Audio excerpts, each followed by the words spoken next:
नमस्कार, आपण पाहत आहे भांडा फोड न्यूज. एका दमात भ्रष्टाचारी कोमात. सोशल मीडिया, कर्जबाजारी, गुन्हेगारी, सट्टेबाजी, चोरी, मटका, जुगार, दारू, सावकारशाही, न्यायाच्या प्रतीक्षेत प्रशासन. भांडाफोड न्यूज. एका दमात भ्रष्टाचारी कोमात. आमदार शिवाजी पाटील महायुती सोबत की सतेज पाटलांच्या गळाला. गोकुळ दूध संघ निवडणुकीच्या पार्श्वभूमीवर जिल्ह्यातील राजकीय वातावरण चांगलंच तापलं आहे.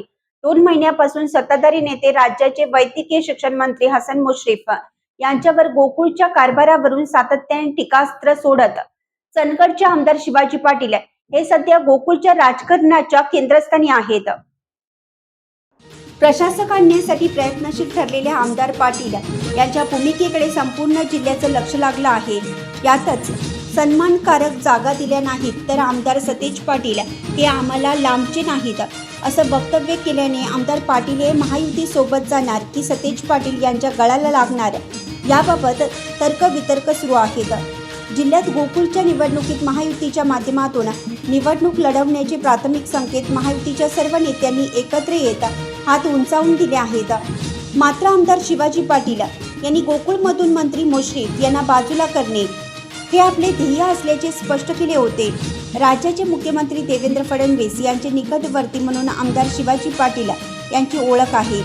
एकीकडे त्यांनी मुख्यमंत्री देतील तो आदेश मानण्याची तयारी दर्शवली असली तरी सन्मानकारक जागा दिल्या नाहीत तर वेगळा विचार करू असंही वक्तव्य केल्याने नेमकं आमदार पाटील यांच्या मनात काय चाललंय याबाबत तर्कवितर्क सुरू आहेत.